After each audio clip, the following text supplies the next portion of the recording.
I almost always flashed back to my time in the desert at times like these. I suppose that it is reasonable given that I am staring through the scope at my target. Only now my target isn't a terrorist or even a criminal. In fact, in this scenario, it is me who is the criminal. My target is a balding, sweaty, slightly overweight banker who at this very moment is plowing the field of one of his underlings from the bank. Why is he in my sights? Well, that is because I have a contract to end his life. Someone, and I have no idea who, took out a contract on this man, paid in cryptocurrency and all organized through the dark web. I will never meet the person who took out the contract, and I have no connection whatsoever with the target or his lover.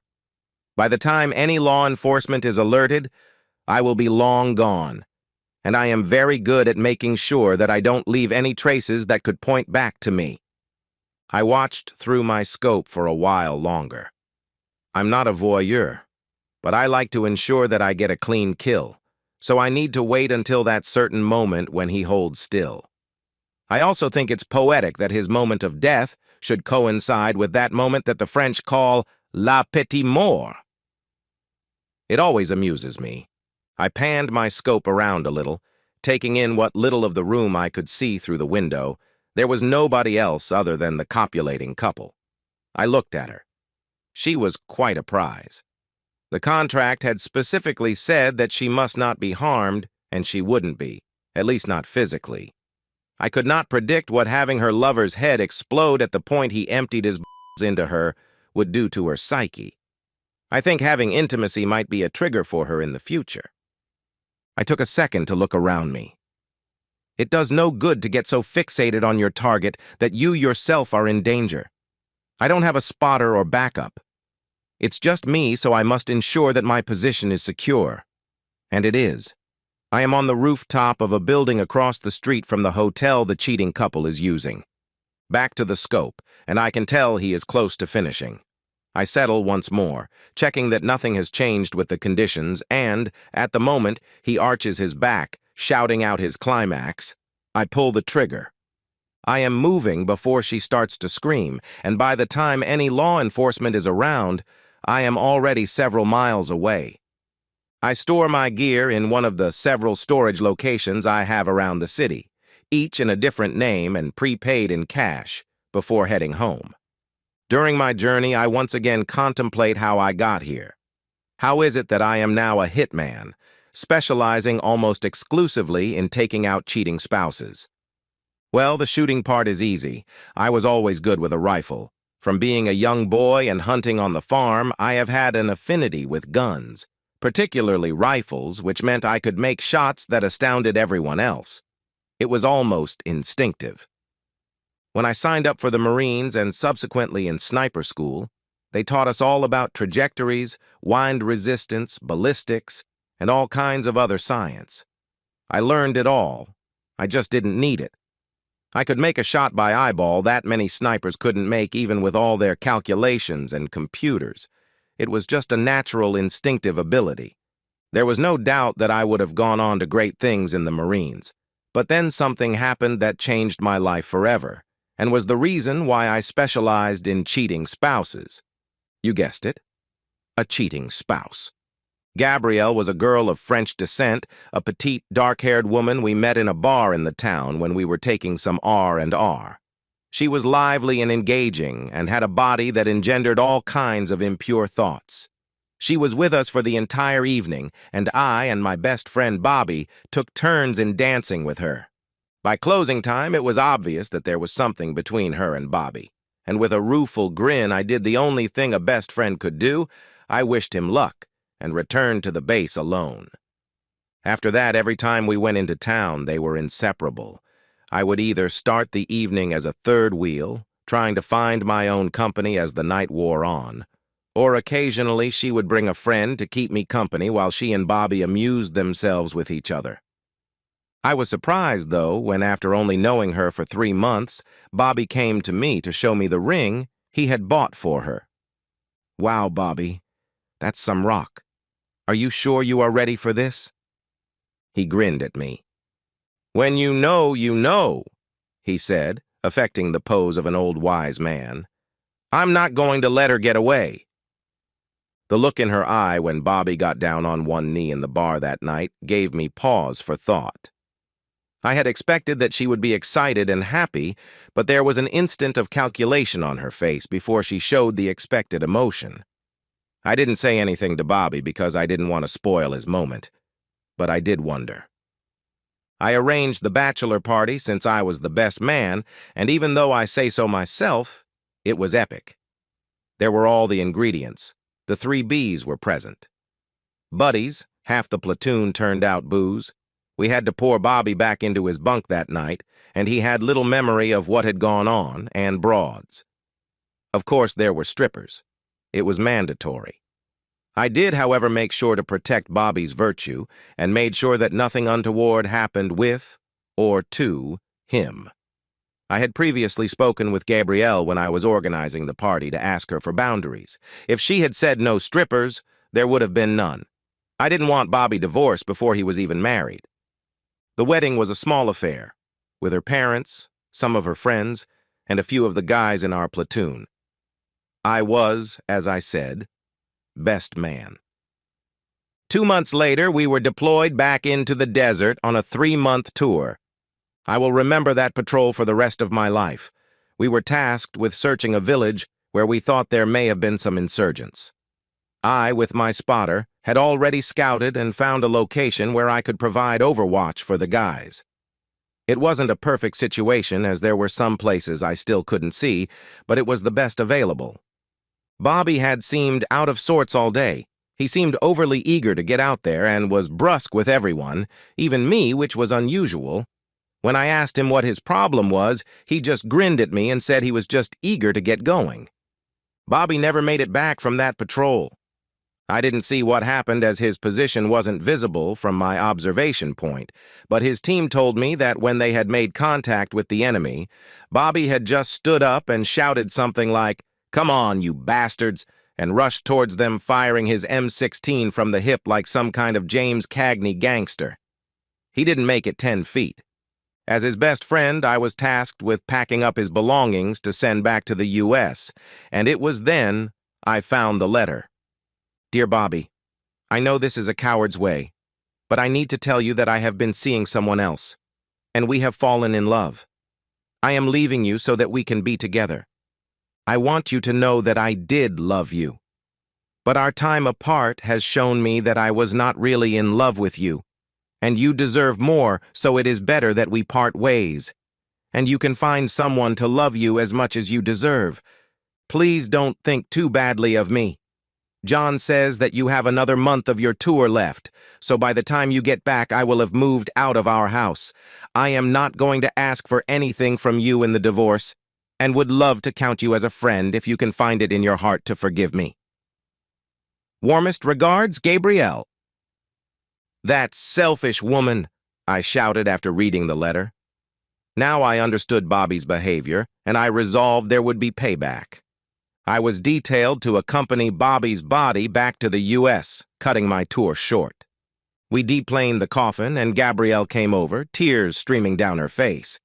She went to put her hand on the coffin, and I spoke. "Don't you dare, you traitorous woman!" She stepped back, stunned, and it was then I noticed the officer who had accompanied her. Colonel John Edwards. "What the hell?" He began putting his arm around her shoulders. "How dare you? How dare I?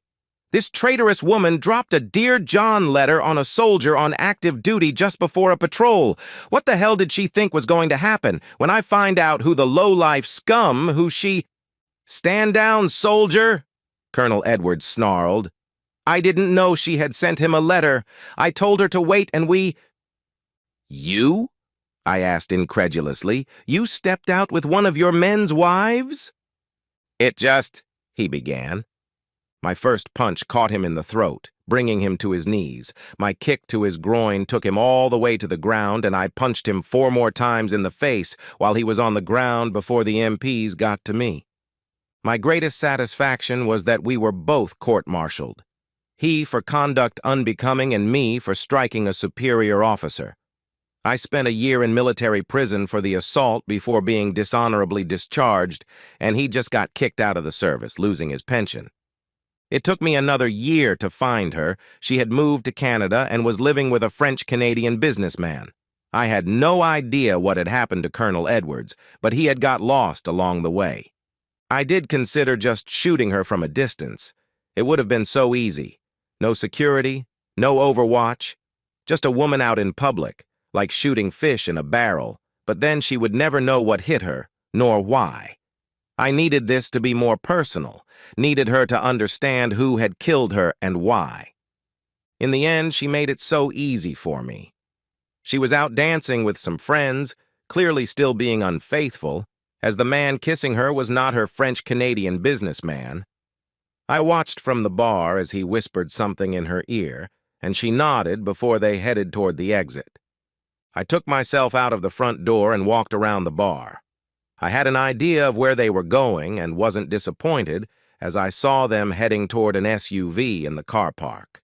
I waited by my car to see if they were going to drive away somewhere, but when he opened the back door of the SUV, I knew it was going to happen here and now. After checking for anyone or any surveillance, I moved closer until I could clearly see Gabrielle, or rather her back, leaning out of the car door as the man was with her, positioned over the seat of the car. I didn't want to kill the guy. I had no gripe with him, so a quick chokehold later, and he was unconscious on the floor. It took Gabrielle a few seconds to realize that the thing had stopped and extricated herself from the car and turned to face me, looking down the barrel of my Glock 9. Her eyes widened as she recognized me, and she opened her mouth to speak. I beat her to it. "Bobby says hello." I pulled the trigger twice, putting 2 in her chest, and she was thrown back into the car. I was gone before the sound of the shots brought anyone out of the bar and back across the border into the U.S. less than 4 hours later. Avenging Bobby had given me an idea.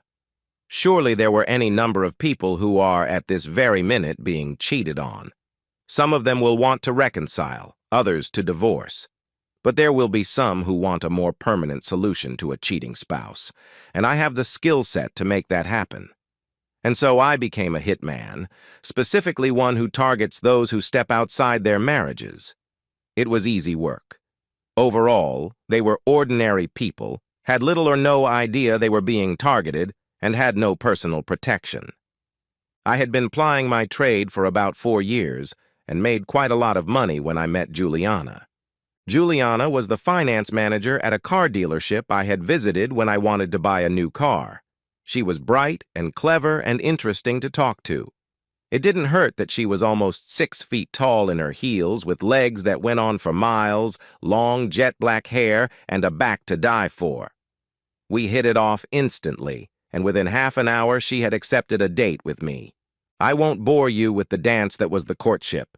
Suffice it to say that 18 months later, Juliana and I married in a lavish wedding with over 200 guests, made up of her friends and family, my parents, and a number of my old Marine buddies who were still speaking to me. As far as the world and Juliana were concerned, I was a successful money manager, spending a lot of my working time on my computer from home, but having to go on regular business trips around the country as required. This was the perfect cover for my real work. Life with Juliana was good. She was supportive of my money management work, even when I had to go away on business. She always welcomed me back with bedroom sessions where she was wild and uninhibited. Even when I was home, we had intimacy at least 4 to 5 times per week, and sometimes much more. She never went out with the girls. Although she had a lot of friends, we always went out as a couple. If we went dancing, she would accept, with my blessing, dances from other men, but always made sure that their and her behavior passed the husband test. I never once doubted that she loved me, nor her. Contracts came in via the dark web, and I was paranoid when taking them. I would never meet in person, dealing only via the web, would require irrefutable proof of infidelity, and they would never know when or where the contract would be fulfilled. Money was paid into a virtual escrow account. Once the contract was fulfilled, the money could be released by the client.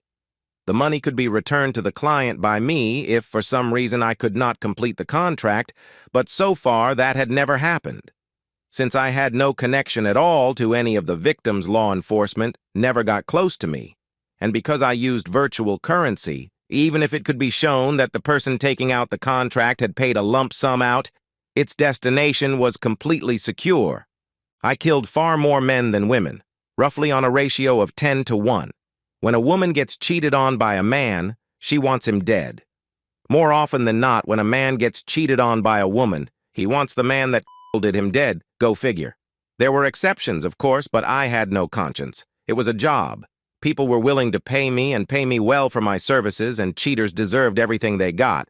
And so, life rolled on.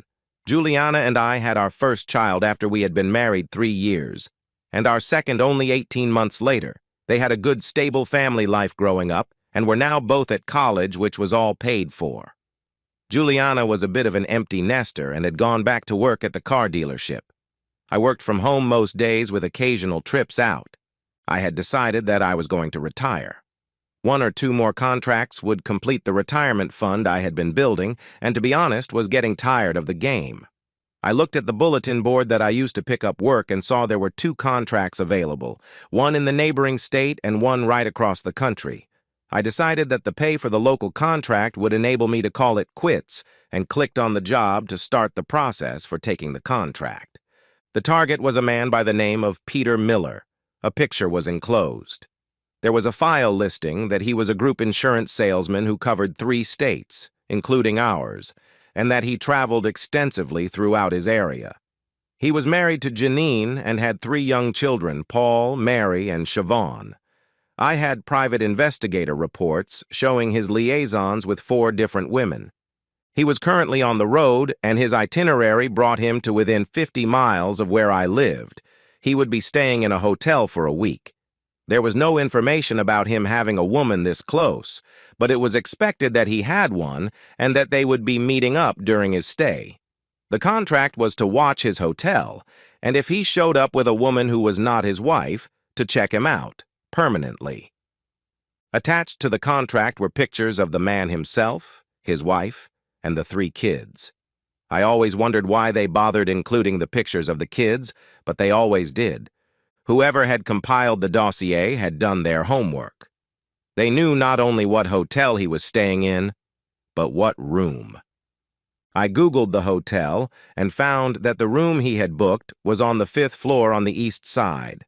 A quick look at Google Earth showed me that there was a construction site not on the block opposite, but 1 block over.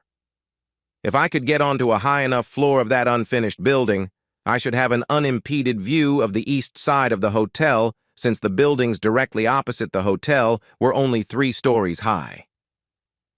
I have to go on a trip next week, I told Juliana on the Friday evening. I'll be leaving Monday morning and back Thursday, possibly Friday. She looked up over the book she was reading. I thought you were finished with those, she said. Not complaining, just asking. This may be the last one, depending on how things go. There may be another if this one doesn't live up to expectations. She nodded, then grinned. That means we have all weekend together, she said. We didn't spend all weekend in bed. After an amazing Friday night, we went out on Saturday, did some mundane stuff, and then ate at our favorite restaurant. Saturday night and most of Sunday was spent in bed. I left the house Monday morning and took my car to the airport. Once parked, I walked about a mile to a storage unit I had nearby and climbed into a nondescript car that I kept there for this purpose. It was a gray Toyota sedan, instantly forgettable. It was registered to a fake ID, which was strong enough to pass LEO inspection, but would not stand up to deep scrutiny. I was in position on the 7th floor of the construction site, with my spotting scope pointing at his window when the target entered the room. He pottered around for a few minutes and then picked up his phone, which had apparently rung. After a brief conversation, he left his room. It was just after 12 midday. I didn't bother to follow him. I knew he would be back, so I settled in to wait. The construction site was currently closed for some reason or other, so I had no fear of discovery. It was after 6 p.m. when he returned to his room. in an obvious hurry, went into the bathroom to shower. I observed him as he returned to the bedroom. He was nothing special. The shower water must have been cold because there was nothing much to see hanging between his legs and his body, while lean wasn't particularly inspiring.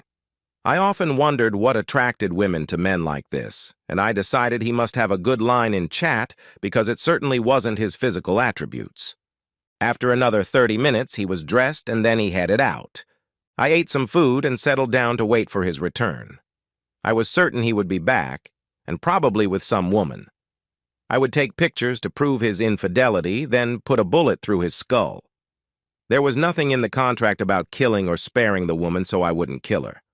While not averse to killing cheating women, I didn't know this woman was a cheating whore. She might just be some single girl falling for this sleazeball's line.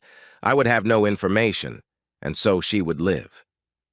It was after midnight when the light finally came on in the room again, and I looked again through my scope. I saw my target enter the room with a tall, dark-haired woman. As soon as they were through the door, the woman pushed him up against the door and dropped to her knees in front of him. I couldn't see what exactly was going on since she had her back to me. I could see him from the torso down due to my position a couple of stories above theirs. But I wasn't worried. They would move further into the room eventually. I could see her head bobbing backwards and forwards, and within a couple of minutes, he put his hands on the back of her head and started moving his hips. Still locked together, they started stripping off the rest of their clothes while moving towards the bed. By the time they reached the bed, she was left in her underwear, and he was naked. He pushed her back onto the bed and started kissing down her body. From this angle, I knew that if I put a bullet in his head, it would travel through into her, and so I held off. There would be plenty of opportunity, and besides, I rather enjoyed timing the moment of the kill to coincide with his orgasm. The ultimate mind burst. From this angle, I could only see the tops of both of their heads, but then she obviously came, throwing her head back, and I moved the scope to look at her face. It took every bit of control I had not to pull the trigger at that instant. Instead, I clicked the camera, which was linked to my scope, and took a digital photo. For the next 3 hours, I took photos and videos of the couple as they cavorted around the bedroom. Eventually, they settled into bed together for a final session of lovemaking before settling down for the night to sleep. When the lights went out, I sat back, my heart hammering and my thoughts racing. I opened the picture I had first taken through my scope on my phone and looked at it. The woman had arched her back and her eyes were wide open. I zoomed the picture in on that face. Looking into those eyes, those beautiful eyes, the eyes of my wife, Juliana. Thoughts raced through my head. I couldn't complete the hit now. One of the safest things about what I did was that I had no connection to any of the victims or their partners. If I killed either or both now, the first person the police would want to talk to would be me. My alibi wouldn't stand up to that scrutiny. Also, I was in no shape to decide what to do about Juliana. Right now, I was so angry I could easily have put a bullet in her without thinking twice about it. But I knew that the anger would fade, and I had to think of my children and not only myself. I had to think long and hard about how to deal with her. I would have to live with my decision for the rest of my life.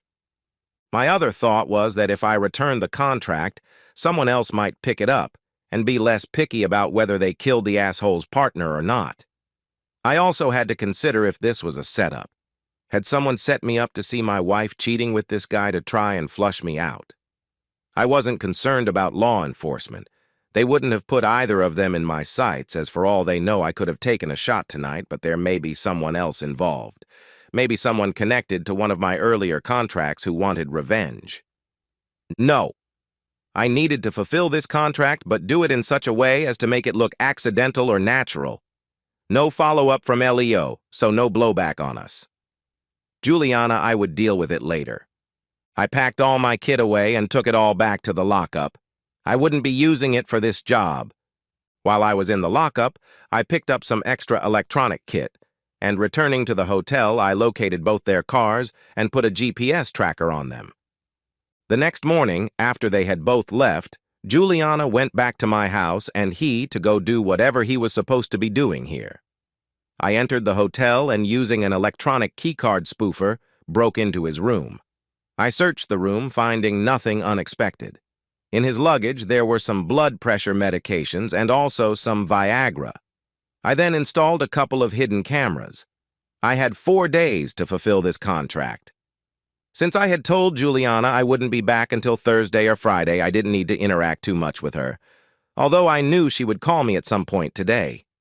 I also booked a room at the hotel using my fake ID. Things would be easier if I could be legitimately in the hotel. I looked around and found that they had security cameras only at the entrance and in the lifts. There were none on the stairs nor in the corridors outside the rooms. Throughout the day, I watched their movements while making my own preparations. Juliana was at work. Then she went to her gym, then back home. After a while, his tracker showed me that he was heading in the direction of my house, and I swore to myself that if she allowed that guy into my home, I would kill them both on principle and screw the consequences. Thankfully, he didn't come within 5 blocks of my house. Just after 6 p.m., Juliana called me. "Hey, babe," she said.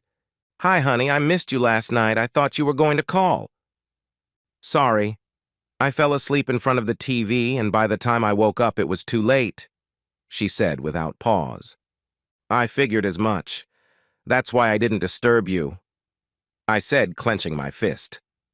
This was the first time I had ever known Juliana to lie to me. Obviously, there had been others, but I had just not known about them. "How are things going with your meeting?" she asked. There was an unexpected complication. Someone unexpectedly turned up in the meeting, and it has raised some issues. I'm certain I'll be able to close the deal, but it may take a little longer and be a bit messier. Having said that, though, once this is done, I won't be traveling anymore, I said. "So you'll be coming back Friday then, rather than Thursday?" I could swear I heard a smile in her voice. "You don't sound too disappointed," I replied a little acidly. "Oh, no, not at all. I was just happy that you said that this is the last time you will be traveling. If an extra day on this trip means it's the last, then it's worth it," she said. Good recovery woman, I thought, but instead asked, "So what are you up to tonight?" "I just got back from the gym, so I'm going to veg out in front of the TV and have an early night. I have to work too, you know," she joked. "Well, remember what my mother always told me," I joked. "If you are not in bed by 11, you have to go home," she laughed. "I'll call you tomorrow evening. I miss you. Good night." I'm not sure if she noticed that I just hung up without saying anything further. My last call was to a friend of mine. He was a chemist and occasionally supplied me when my preferred method of killing was not appropriate. Sometimes people wanted things to look more natural. It normally puts the price up, but in this instance, I would stand the loss. Asshole was back in his hotel by the time I returned, having seen my friend, and when I logged into the camera, I could hear his phone ringing. "Hey, Jules," I heard him say. I winced. Juliana hated her name to be shortened in any way. If this was her and she was allowing him to call her Jules, it made things worse. Strange how little things like that matter. The conversation continued. "No, I was late back. Give me an hour to get ready and I'll meet you downstairs. Shall we say 7:30? Yes, looking forward to it. I am so going to make you squeal tonight. I'll make you forget that lame cuck you married," he said gleefully. No, Juliana. I didn't mean it. I know he isn't. No, baby, please. Julie." He looked at his phone. I smiled grimly to myself. It sounded like he had talked his way out of a night's passion. My phone rang. It was Juliana. "Hey, babe, what's up?" I said, surprised. "Nothing. I just remembered I didn't say I love you when we spoke earlier. I just wanted to make sure you knew." She sounded a little upset. "Are you okay?" "You don't sound right," I asked. "I'm fine. I just miss you is all." I heard her phone beep to tell her she had a call waiting. I looked at my computer and could see that the guy was on his phone. I guessed it was him calling her. "Why don't we chat for a while then?" I said. "It will be almost like I'm there." I waited to see what decision she would make. Carry on chatting to me or go back to talking to the guy so he can charm her into another night of intimacy? She chose wrong. No, I'm just being silly. Listen, my mom is trying to ring me. I just wanted to tell you I love you. Good night. The words were out of my mouth before I could stop them. Night, Jules. I hung up the phone. I wonder if she even noticed. Back in the guy's room, I heard his phone ring, and he smiled as he picked up. Hey, babe. Yes, I'm really sorry. I know you don't like it when I talk smack about him. It's just my insecurities. I just want to be the best lover for you and know that I am making you feel as good as you make me. No, I won't. Okay, tomorrow then? How about I take you to dinner at Archie's? I'll book a table for 7? Yes, I know, I'm sorry about earlier. Yes, I love you too, Juliana. Night. I love you too, I thought. That meant that she had told him she loved him. Was that just a reflex way to end a call, or did she really love this guy? I would find out tomorrow. Shortly after, I heard him call down to room service and order a meal and a couple of beers. I decided that it was time to make my move. I waited for the room service to be delivered and for the hotel employee to leave. Just as he sat down to eat his meal, I knocked on his door. I stood back so he couldn't see me through the spy hole, but I don't think he even looked. He opened the door and looked at me. The surprise on his face as he stared down the barrel of my silenced Glock was priceless. Evening, Peter. May I come in? His mouth worked for a moment with no noise, but I moved forward and he instinctively backed away. The door closed behind me. What do you want? I have about $500 in my wallet. You can have that and... Nothing so crass. I just want a nice friendly chat. You see, my employer, I believe you are familiar with her, your wife Janine, has asked me for some answers. And you, my fine fellow, are going to give me those answers. I have a lot of information already, but there are some blanks to be filled in, so if you lie to me, I will know, and I will shoot you. He paled. I really don't want to shoot you. It's so much like hard work, and your good wife would much rather just divorce and humiliate you. Financially, you are worth more to her alive than dead, and she does think that your kids would miss you if you were dead, but she wants the full, whole, and unvarnished truth about your dirty little affairs. Make no mistake, she is going after each one of the women you are cheating with and will tell their husbands what they have been up to. If you tell me everything fully and completely right now, I will leave this room without having to clean up your corpse. Does that sound reasonable? I asked. I picked up a bottle of beer, popped the top, and handed it to him. I popped the other one and took a swig. I grimaced. Is that the best this place does? I asked. He looked at me, a gleam of hope in his eyes. So, if I tell you everything you want to know, you won't shoot me? He asked. I will not. I will take my leave and let you continue with your life. I would suggest that you call your wife once I have left and maybe, just maybe, if you grovel enough, she might even take you back, if only for your kids' sake. I indicated one of the chairs. He sat. What do you want to know? He asked. There are 4 women I know pretty much everything I need to know about. I rattled off their names and where they lived. His mouth dropped open. I also know that there is a woman here in town, too. I believe her name is Juliana, and she works at a car dealership. He nodded. Your wife didn't know much about her, so let's start there. Tell me everything about Juliana, how you met, how long you have been with her. Everything. He started slowly, but told his story as he sipped the bottle of beer I had handed him. He had met Juliana about 4 months previously. He had been visiting the car dealership selling his insurance, and he had spoken with her in her role as a finance officer. She was beautiful, charming, with an absolutely stunning body, and he decided right then and there that he had to have her. They had a meeting that lasted most of the morning, and so he had invited her to lunch. He was surprised that she accepted so readily, and was even more surprised when, after lunch, she suggested he might like to take her out for dinner that evening, since her husband was out of town on business. They ended up back at his hotel that night, and she had given him a night he would never forget. He started to describe what she had done for him, but I cut him short. I didn't need those kinds of details.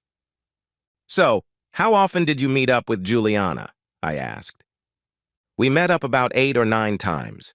Each time her husband was away, she would call me up, and if I was able to work my schedule to get over here, I would do.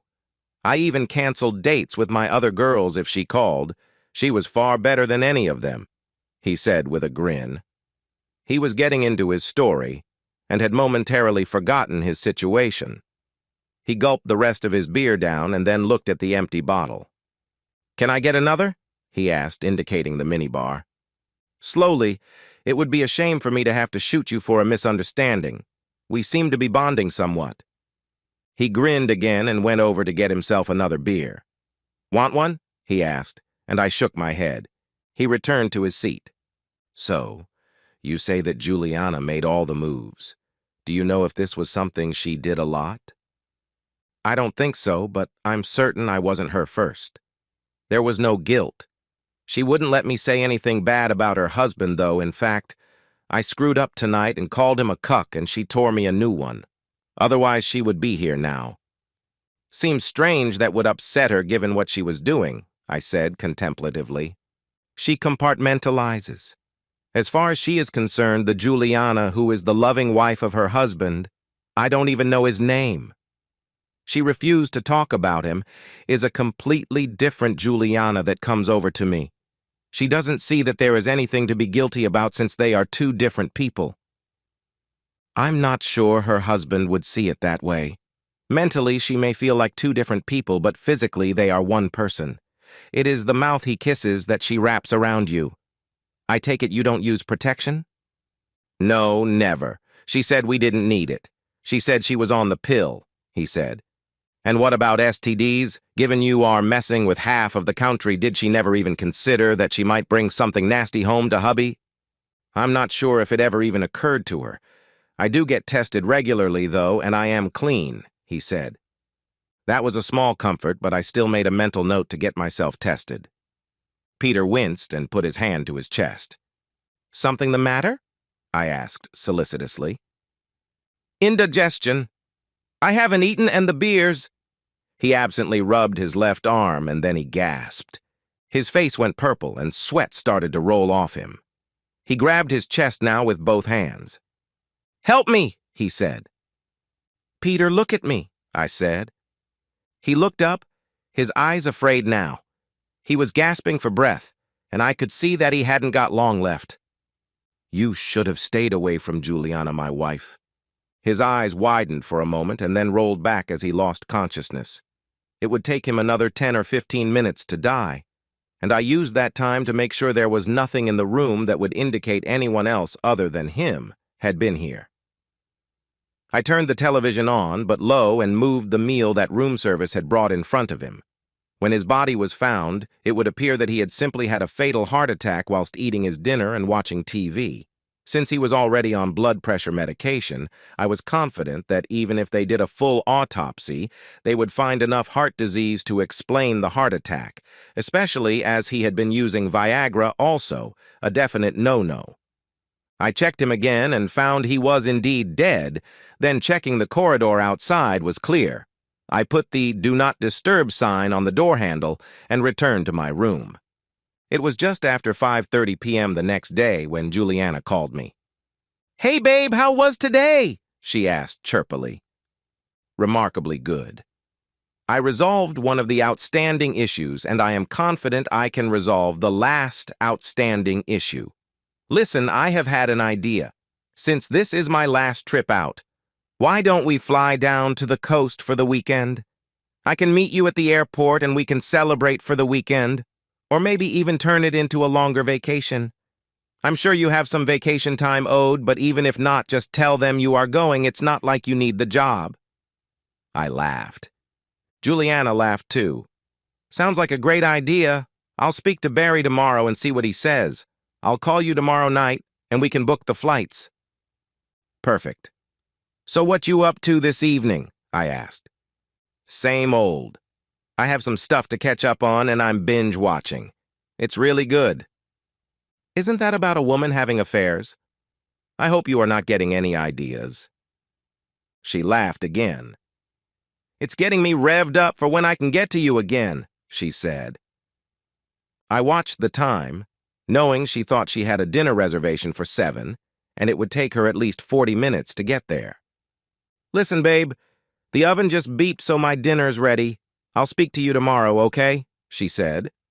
Okay, enjoy your dinner and your cheating, I said. Bye, babe, love you, she said. I hung up. It was 8:30 when I heard knocking on Peter's hotel room door.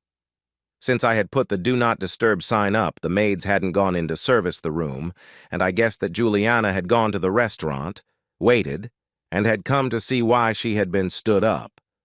The knocking came again. 20 minutes later, I heard the beep of the lock, and the door opened.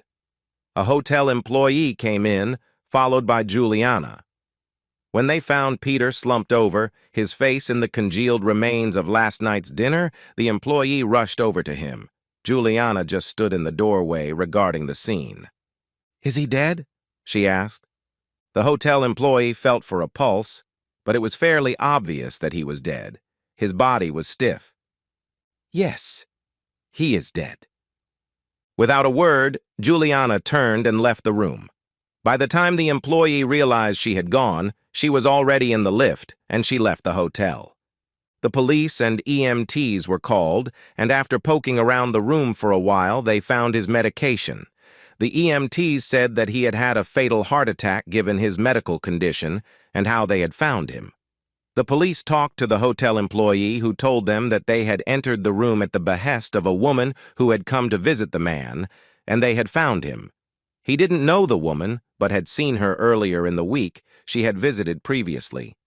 The man, however, had been to the hotel before and had several female visitors. The employee thought they might be escorts, but had said nothing as the man tipped well and they were discreet. After everyone left, I went and retrieved my surveillance equipment.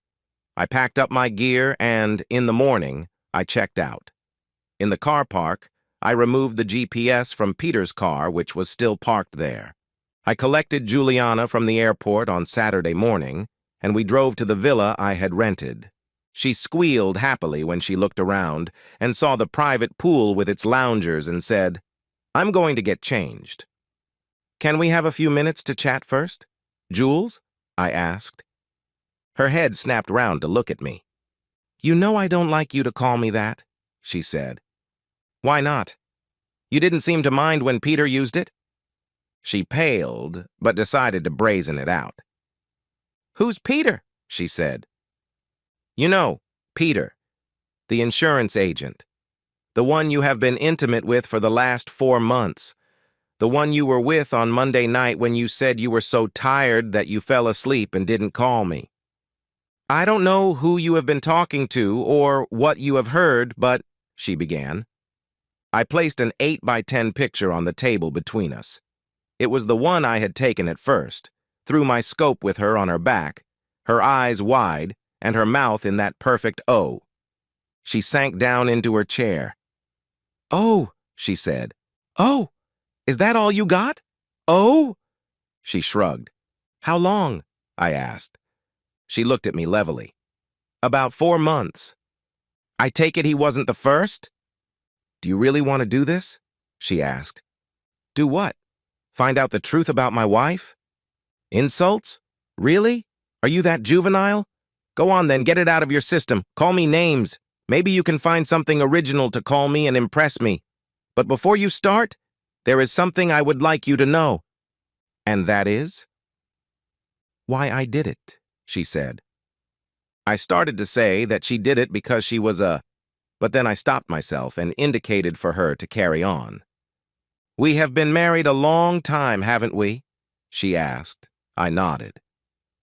"Can you tell me on average how many times a week we have intimacy?" she asked. I thought back. "Well, it's fallen off as we got older," I started, but she interrupted. "Has it?" "Yes, initially we had intimacy every day, sometimes twice or more in a day. But once we got over that youthful exuberance, We averaged at least every other day, sometimes more.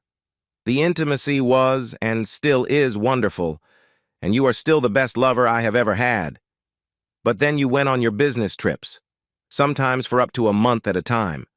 I was used to getting laid almost daily, and then you were expecting me to go without for weeks. I tried some DIY, even got myself toys, but it wasn't the same. It didn't satisfy the need. One night, I had decided that since you weren't here and I couldn't get it, I would go to the gym and work off some tension. I was so horny I must have attracted half the men in there. They were like dogs in heat, and yes, I ended up going home with one of them. I had found a way to satisfy the need that you had created in me. Oh yes, I was guilty the next day, scared that you would find out and that you would be hurt and divorce me. When you came back from your trip, I practically raped you every day for a week trying to make it up to you, making up for something you didn't even know about. Even then, I knew that the next time you went away, it would happen again. And it did. After a while, I decided to embrace the new normal, but I needed to put in place some safeguards, so I created some rules. Firstly, I would never do it when you were home. Not because I thought you would catch me, but because you were always my first and best lover. I didn't need anyone else if you were here. Secondly, I never brought anyone back to our home. I would never disrespect you by having another man in your bed. For the same reason, I would never let any of my other lovers disrespect you. It seems that some men get pleasure from denigrating the husbands whose wives they were with. If any of them started talking badly about you, I stopped it. I refused to see them again and have even kicked some out of bed for doing it. Thirdly, I got regular STD testing. I didn't want to pass anything on to you. And before you say it, it wasn't just because that would get me caught. I didn't want to put you at risk that way. I also made doubly sure that I couldn't get pregnant. I used an IUD and had a contraceptive implant. When we were ready to have children, I stopped. I have copies of the DNA tests for the children for you to see if you want proof. I knew that it was possible you may find out and that you would question the parentage of the children. And yes, that means that I have been doing this for all the time we have been together. You got me so hooked, I just couldn't do without it. A day or two was fine, but anything more than that, I had to have some relief.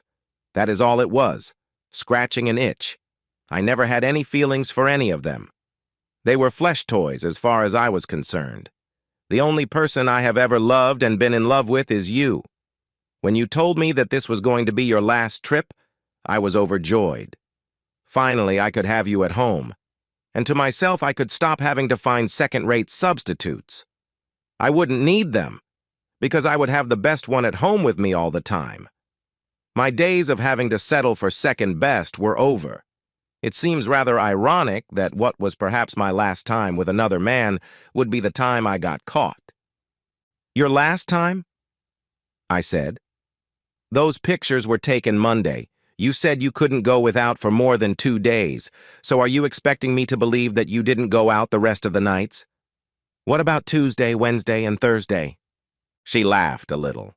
Tuesday, he called me to say he was back at his hotel, but he started bad-mouthing you, so I told him that we were done and I wouldn't meet him again. He called back a little later to apologize, and I forgave him, but told him he was done for that night, and I would see him Wednesday. He said he would take me out to dinner by way of apology.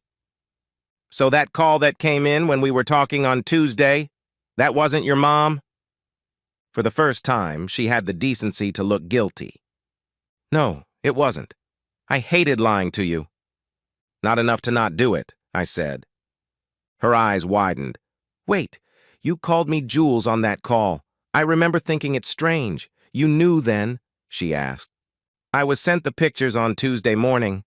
There were some transcripts of previous calls included. She sighed again. I'm so sorry you had to find out like that. It must have been horrible. Let's not get sidetracked. You didn't sleep with him on Tuesday, but what about the rest of the week? I asked. I wanted to see how she had been affected by his death. Wednesday he was supposed to meet me for dinner, she began. You mean when you were supposed to be binge-watching on TV? I asked, with some irony. I really have been watching it, and it is good. I just didn't watch it that night. And no, it never gave me any ideas. As stupid as it sounds, and please don't get angry when I say this, in my mind, I wasn't cheating. I was just getting a physical need met. To me, it was like perhaps going to lunch with a friend. I needed to eat. You weren't there to keep me company, so I went with a friend. I know this may be hard for you to accept, but this is exactly how I viewed, and to some extent still view what I was doing when I was with other men. And you may notice I never said I was making love. I never did that with anyone but you. You are stalling. Are you trying to avoid telling me what you got up to on Wednesday? Not at all. As I said, we were supposed to meet for dinner, but he never showed up. I sat in the restaurant for 45 minutes, and I have to say I was pissed. I have never been stood up before. So I decided I would go to his hotel. When I got there, he didn't answer the door, but I knew he was in the hotel because his car was in the car park. I got the floor manager to go in, and we found him face down in a steak dinner, dead as a nit. According to the EMTs, he was on medication for blood pressure, but the stupid fool was taking Viagra as well, which you should apparently never do. He must have had a massive heart attack. At least he didn't die while being with you. That would have been much more inconvenient, I said. Oh, shit, I never thought of that. That would definitely have raised a ruckus. His poor wife would have found out. I think she already knew. I suspect she sent me the pictures. Juliana nodded. So at least I don't need to ask if you are going to see him again, I commented, and she smiled wryly at me. I won't apologize for what I did, she said. It was something I needed to do. I am really sorry for hurting you, though, and how you found out. I was counting the days until you were not going on trips anymore so that I wouldn't have to do it anymore, but I knew that as long as you were going on trips, it would keep happening. All I could do was to minimize any fallout and hope that if you ever found out, your love for me would be strong enough for you to understand. Why didn't you come and talk to me? We could have figured something out. I could have done something different, even taken you with me on my trips. In my heart, I knew that was nonsense. I could never have taken her with me, but I needed to understand. I didn't want to be that wife, the nag that demanded you provide a lifestyle and then complained about the way you went about it. You loved your job and we had a great life together. I didn't plan to do this, I kind of fell into it, and by that time it was too late to take it back. I looked at her for a long time, thinking. So, what happens now? She asked. I stood and went into the kitchen of the villa and opened a bottle of wine, pouring us each a glass. I brought the bottle back to the table with me. I handed Juliana a glass and sat wearily down in my chair, downing half my wine in a single swallow. I don't know. This is just so much to think about. We have been together for so long, and I thought that you loved me as much as I loved you. Yes, we had a great intimate life, and yes, we had intimacy a lot. But you were not alone in suffering when I went away. I also went without intimacy for weeks, or even up to a month at a time. Yes, there were opportunities for me to have lunch with other women when I was away, but I never did. I stayed faithful to our vows. I didn't even have toys. I had to rely on the old faithful, I said, waving my hand. I don't understand how you can be so overcome by your need that you would betray everything we had together, or promises, our vows. For what? Just to get laid. Are you going to claim intimacy addiction? Do we need for you to see a counselor? She opened her mouth, but I held up my hand. Please, I let you speak. At least do me the courtesy of listening to me for a while. I leaned across and refilled her wine glass, topping up my own. I have so many questions. How can you dissociate intimacy and love so easily? Everything I have read says that it's men who do that, not women. That women need to have love to have good intimacy. And if that is true, and you are not lying about there being no love, then that means that you were risking everything for bad intimacy. How do you think that makes me feel? You also said that you couldn't go without intimacy for more than a couple of days at a time. So what happens as I get older? It's well known that men slow down as they get older, and some women get a boost to their drive as they get older. Is that what I have to look forward to? Am I going to come home to find some guy with you when I can only manage to get it up twice a week because that is not enough for you? How can I look myself in the mirror each morning with anything resembling respect, knowing that for all our married life you have been holding me with other men? There must have been dozens, if not hundreds, over the years. Also, you say that you got regularly tested, but what use is that? You could have gotten infected and passed it on before any of your tests came back. You could have passed anything on to me, even HIV. That thing takes months to be detectable. You could have killed us both. Where would our kids have been then? Her face twitched, and she rubbed at her left arm absently. I smiled at her gently. Peter was a piece of shit, but I think in the end he was developing feelings for you. He told me that he would even cancel on his other mistresses if you called to say you were available. What? When did you speak to Peter? She asked. Oh, he and I had a little chat the night he died. You see, I was a little upset at seeing you being with that creep, so I decided to make sure that it wouldn't happen again. Her face was flushed now, and I could see that the pain was starting to develop in her chest. What did you do? She asked. Same thing I just did to you. I snarled. I killed the cheating bastard. Say hello from me when you get to hell. And so, we've reached the end of today's story. Was it what you expected, or did it take a twist you didn't see coming? I'm curious to hear your thoughts. Share them in the comments below, and let's get a conversation going. If this story kept you hooked, make sure to hit that like button. And if you're new here or just haven't subscribed yet, now's the perfect time to join our community. I bring you fresh, captivating stories every day, so click that subscribe button and turn on notifications so you never miss out. Thanks for watching, and I'll see you in the next one.